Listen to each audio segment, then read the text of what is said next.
अच्छा बुढ़ौती हमनी का मालूम हो जाला कि ना ना हो जाई। अब मरे के टाइम बुझा जा लगना ही अब मर नहीं बुझाता है, तुरंत मालूम होगा। यहाँ जितने हमारे बाबा लोग बैठे हैं, चाहे जौने बिरादर के लोग होके, अगर 70 के पार रहुआ कैले बानी तो ये बुझ ले कि हमार तकदीर बड़ा उज्जवल बा। आज वर्तमान में ज्यादा लोग नौजवान मर रहे हैं कि बुजुर्ग नहीं बोलेंगे। 90 गो लड़का मर तड़े, को 90 गो बेटा मर तड़े और 10 गो बुढ़वा मर तड़े। गांव का बायोडाटा ले लीजिए, पता कर लीजिएगा। कोनो लड़का गाड़ी से लड़के मर गई, कोनो के हार्ट अटैक हो गई, कोनो दारू पी के मर गई। नौजवान साथियों से मैं निवेदन करूंगा, अरे जीना बड़ा भाग से शरीर मिला है, उसको तरुज्जत करके अपने शरीर को रखने का प्रयास करो। आप बहुत बहुत तपस्या के बाद मिला है। अगर ऐसा करोगे बाद में पछताना पड़ेगा। अगर 84 जोनी में गए तो केहू नेउर बनी, केहू सियार बनी, केहू गदहा बनी, पिल्ली पिल्ला लीलगाई कुछ तो बना ही बा। लेकिन वीरेंद्र बाबा कुछ बनाने के लिए नहीं आए हैं। डायरेक्ट मैं कहूंगा कि आप फिर मनुष्य बनकर के आओ। जेकर बेटा भगवान, जेकर बेटा ब्रह्म, जेकर पुत्र जेकर पुत्र नारायण, वो पिता के मरे पड़ल कि ना नहीं मरना पड़ा। दशरथ जी मरे हैं कि नहीं मरे हैं? नहीं मरे हैं। यहाँ कांटा करके मत बैठना कि मुझे मरना नहीं है। हम निवेदन करेंगे, आए हैं सो जाएंगे, राजा रंक फकीर, आ कोई सिंहासन चढ़ चले, कोई बधे जल जीर। दूध दूध आवे ले जाए। अगर बढ़िया कर्म कैले बानी तो धर्मराज अपने आसन पर बैठा के ले जी हैं। बढ़िया कर्म कैले बानी ना, माई बाप के इज्जत कैले बानी, साधु संत के सेवा कैले बानी, कथा प्रवचन में गैल बानी, अब परमात्मा को माने हैं, तो आपके मरने के बाद धर्मराज अपने रथ पर बैठा के ले जाएंगे। आज जमराज के ले जाई हैं जे जियते अपने माई बाप के मारा था, जियते अपने मेहरारू का मारा था, घर में रोवतिया, जियते अपने साधु संत के गरियावता। बड़े लोगों का आदर नहीं हो रहा है, संत समाज सेवा नहीं हो रहा है, और बड़ों का इज्जत नहीं कर रहे हो, तो मरने के बाद कतई आपको जमराज ले जाएंगे। गरुड़ पुराण पढ़िएगा। आज जमराज ले जी हैं तक्के में मवाज बा, नदी में पीबू बहता, खून बहता, कांटा बा, और झोटवा पकड़ के में खींचता, हथौड़ी से मारत ले जी हैं। गरुड़ पुराण पढ़िएगा।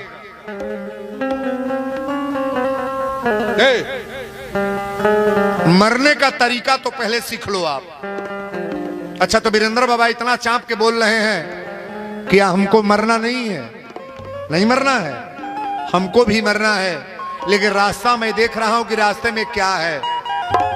बड़ा ध्यान से कथा को सुनिएगा। राम के जब वनवास भइल, सुमंत जी लेके गईले जब राम लक्ष्मण के, तो दशरथ जी कहले कि सुमंत राम लक्ष्मण के 14 बरस के, 14 बरस के तो वनवास भइल बा, लेकिन 14 दिन के बाद लौटा घुमा के लेके अयोध्या आ जातो। सुमंत जी गईले, बड़ा निवेदन कहले कि प्रभु आप चलिए, आपके पिताजी कहे हैं कि 14 दिन घुमा टहरा के लेके चलिए यहाँ। लेकिन राम जी कहले कि ए सुमन, तापस वेश विशेष उदासी, 14 बरस राम बन वासी। 14 बरस के लिए माता पिता का आदेश है। इतनी पर तो हाई देखे के मिला था।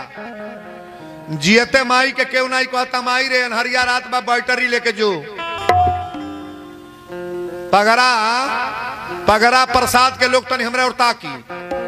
जियते क्यों नहीं कहता, माई रे ठंडा बा तनी मोटहल साल ओढ़ ले, ठंडा लागी, माई रे मोजा पहिर ले। केहू ना कहता, माई रे मच्छरदानी लगा दे तनी मौस काटा ताड़े। केहू नहीं कहता, माई रे केरा ले बनी सेव पहले 2 कतरी खा ले तब केहू खाई।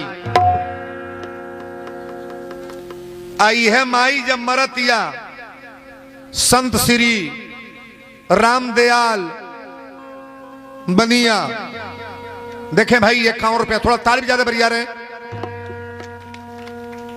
उहे माई मरत या तो सेजा पर मच्छरदानी लागा था, गद्दा दिया था, रजाई दिया था, वो सेजा पर केरा सेव दिया था कि खूब माई घोटी कुछ कुछ खाई। जियल है तबले लतियावल गोली हम मर गईला के बाद, अरे बाप हो बाप। भरत व्यासों को गीत गवले, जियते न बात पूछे कौनो रे परानी, अमुअते दिया था पिपरो के पानी। राजा पाकड़, वहां से भी लोग आए हैं का? राजा पाकड़ तो मेरा मेन गांव है भाई। शाम बिहारी गुप्ता जी, ताली ज्यादा बढ़िया रहे। 101 रुपया जगह है, इधर आकर बैठ जाइए आप लोग। जो चाचा लोग खड़े हैं आप लोग भी आ जाइए, अब तो रोड जाम हो गया है, पुगाल बिछा है, यहां बैठ जाइए। बोलो सच्चे दरबार की जय। दशरथ जी उतना दिन से रोत अड़े, न पानी पियले, न रोटी, न चावल। राम राम राम राम राम रटत अड़े। दशरथ जी की आंख से आंसू आवता। सुमंत जी जब पहुंचल बड़े, तुलसी बाबा लिखले कि बरबस राम सुमंत पठायो, और सुरसर तीर आप तब आयो। सुमंत जी जब अयोध्या में पहुंचले तो दशरथ जी कहें कि कौशल्या, सुमंत अले कि ना?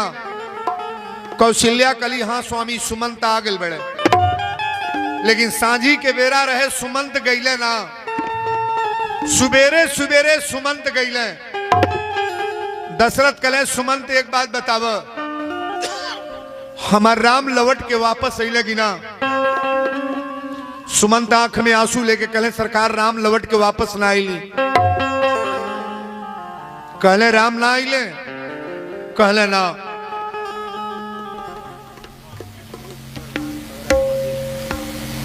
पगरा पड़री टोला, कहां भाई टोला? ग्राम प्रधान है ये, भैया के नाम पर तन बरियार ताली बजा लो तो बरियार ताली बजा दे बरियार। 501 रुपया। ठाकुर जी के कृपा बनल रहे, नाती पोता बेटा परिवार में सब अमर रहे। अब इन अपने टोला पर के प्रधान जी के कमजोरे नोटाइल लल, कमैया कमजोर होत होई तो का करी?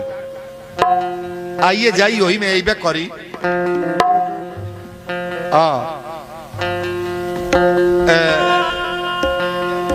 जयलाल गुप्ता तंताली भी ज्यादा बरियारे 201 रुपया। तनी कथा के ढेर नहीं, 5 मिनट चल जाए दी, ओकरा बाद पैसा देबा। थोड़ा कैपेसिटी हम कर लें कि वीरेंद्र बाबा काहे लिए आपको फंसा के बैठाए हैं। दशरथ जी कहें कि सुमंत बताओ हमारे राम लौट के वापस अले कि ना? सुमंत जी आंख में आंसू लेके कहे सरकार हम बहुत निवेदन के लिए हैं, लेकिन राम जी लौट के वापस ना आइले। दशरथ जी कहेंगी कौशल्य, कौशल्या कली स्वामी का हो गई? दशरथ जी कहे कौशल्या हमरा आंख पर पर्दा परत है। कौशल्या कली स्वामी घबराइए मत, धीरज रखिए। दशरथ जी कहे कौशल्या हमरा सामने कमरा में 2 आदमी लौकत अड़े, कमरे में 2 आदमी है। कौशल्या कली स्वामी कमरा में केहू ना बा। अच्छा मरे के बेर निमनका कोइल बा उ लौके लागी बौरुका नहीं बोलेंगे, जो बुरा किए हो ही दिखाई देगा। मैं अयोध्या कांड बोल रहा हूं। दशरथ जी बुरा कैले रहने का, सरवन के अपनी बाण से मरले रहले। आप चाहे जितना तमाशा कर लो, लेकिन मरने के बाद जो बुरा काम करके मरोगे ना, तो मरते समय आपके चेहरे के सामने आएगा वो, ये नजर के सामने। कौशल्या कली महाराज कमरा में कोई नहीं है। दशरथ जी कहे कौशल्या हमारा सामने 2 व्यक्ति लौकत अड़े। कौशल्या कली के हाँ? दशरथ जी कहे कौशल्या जहिया शादी ना भइले तहिया शिकार खेले गईली, और शिकार खेले गईली तो शब्द भेदी बार सरवन कमंडल के पानी भरत रहले, एक बाण छाती पर सरवन के मार देली। सरवन के बाण मरली कौशल्य।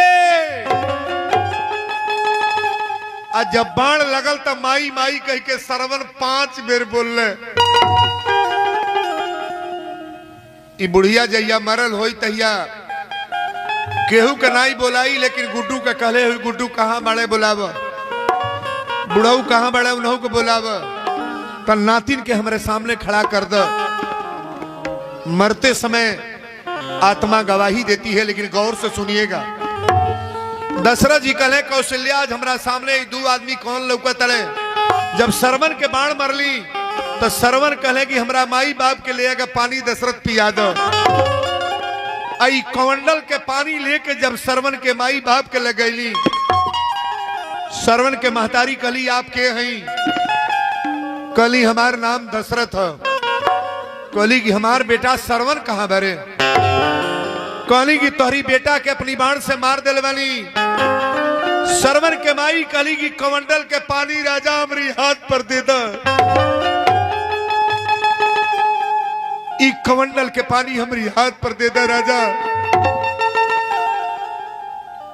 दशरथ कहे की रानी कमंडल के पानी हाथ पर दिहली, और जब हाथ पर पानी दिहली तो यह जल लेके हमके श्राप देले, श्राप देले। दशरथ जौना तर से पुत्र के वियोग में तड़प तड़प के मरतनी, तो के श्राप देतनी।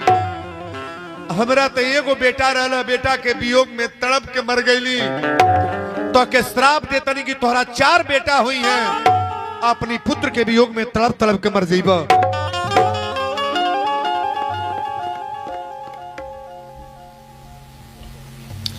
प्रमोद गोस्वामी तंताली बजा देवी का नाम पर भाई 101 रुपया अपना माई बाप के सरवन अकेले रहले। को जने रहले? एक जनी। और दशरथ के को पुत्र भइल बड़े नहीं बोलेंगे। कथवा रुरा के एकदम दिल में उतार दे। आई हमार दा बाबा, आप सोच नहीं पाओगे कि वीरेंद्र बाबा दिमाग कैसे बदल दिए आप। दशरथ जी के 4 बेटा रहले। सरवन के महतारी काली की है, ऐ दुष्ट राजा, पानी कबो माई के पियाई तो बेटा पियावेला। निम्मन होखे चाहे बाउर होखे, आपन बेटा कैसनो होखे, औलाद ते औलाद होला। बेटा अपनी माई के पानी पियावेले, तू पानी का पिएब? तू पानी का पिएब राजा? बेटा के हमरी बाण मार के तू पानी पियावे आइल बड़। ई पानी जल हमरा हाथ पर दो। और जब दशरथ जी जल देले, सरवन के महतारी बाप दोनों जनी श्राप देले कि दशरथ हमरा एक बेटा बा, एक बेटा के वियोग में तड़प तड़प के मरतनी, तो के श्राप देतनी कि तोहरा 4 गो बेटा हुई हैं, अपनी बेटा के हाथ से कोनो पानी ना पीबा, तड़प तड़प के मर जाइबा।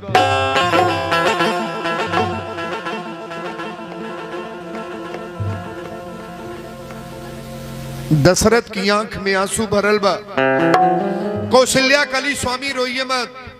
दशरथ जी कले कौशल्या हमरा सामने ही अंधा अंधी दोनों लौका तड़े। हमारी आंख के सामने एक महतारी बाप खड़ा बड़े, जिकरी बेटा के मुआवले वाली हमारी सामने खड़ा बड़े। दशरथ जी कहे रानी अभी हमार प्राण ए पर आ गइल बा, अब हम मरल चाहतनी, लेकिन आखिरी बेर दशरथ जी मरे बेर बोलल बड़े कि हार घुलल दन प्राण पीरीते, आ तुम भी न जियत बहुत दिन बीते।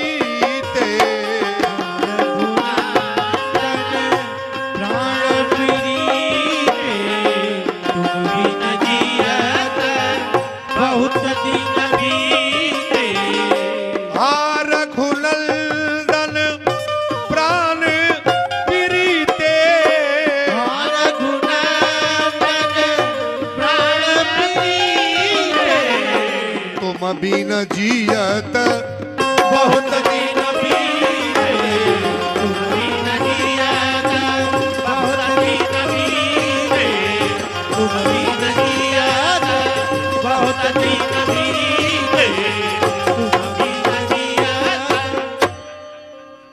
मानस की चौपाई अयोध्या कांड है।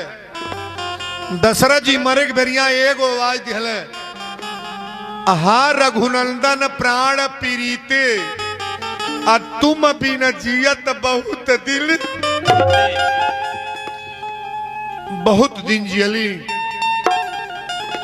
राम राम तो के देखला बहुत दिन हो गई। 1 लाख पिता बाउर होई, 1 लाख माई बाउर होई, लेकिन बेटा के माननीय श्री मुरारी गुप्ता जी तन भाव दे देवे 151 रुपया। परिवार में मंगल होखो।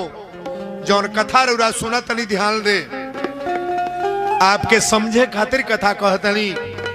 चाहे कितनो रुपया कमा ले जा, कितनो प्रॉपर्टी बना ली, लेकिन साथ कुछ जाने आने वाला नहीं। मैं कांटा करने जा रहा हूं। दशरथ जी कहले कि हाँ रघुनंदन प्राण पीरीते और तुम बिना जियत बहुत दिन। दशरथ जी कहले कि राम तोहरे बिना हमके जियत बहुत दिन हो गई। राम जब चिहुक के बोले तो कौशल्या पकड़े। दशरथ जी कहले कौशल्या एक बात बता दी, हम मर जाए, मर गईला के बाद एगो काम करी है, हमरे देही पर घी तेल तू पोती है, अपना हाथ से घी तेल सुमित्रा से पुतवई है। लेकिन तोहसे एक निवेदन करतनी, मांग में सिंदूर तो उन्हों के लगौले बनी, लेकिन ऐसा काम करी है कि केकई हमारे शरीर मत छुई है। केकई के बता दी है रानी हमारे देह मत छुई है। कौशल्या कली स्वामी वो भी अर्धांगिनी है। दशरथ जी कहले अर्धांगिनी ना, जैया वरदान मंगली तैया दशरथ जी गोड़वा पकड़ के कहले केकई राम के जंगल में मत भेजा, राम के तपस्वी के भेष में मत भेजा रानी। लेकिन केकई अपना मुंह से कली की विधवा बन के रहा, लेकिन राम जंगल में जा। दशरथ जी कहले केकई एक बात गौर करेंगे। वही समय के बात है। दशरथ जी कहले केकई राम वनवास की चर्चा में मैं बोल रहा हूं। दशरथ जी कहले केकई राम तो जंगल में गई है, हमरा नाम पर लोग गाली दी और तोहू सुन ला। ये धरती जबले रही, आसमान जबले रही, चंद्रमा जब तक रही, केकई अपनी बेटी के नाम केहू केकई ना धरी। अपनी लड़की का नाम कोई केकई नहीं रखेगा।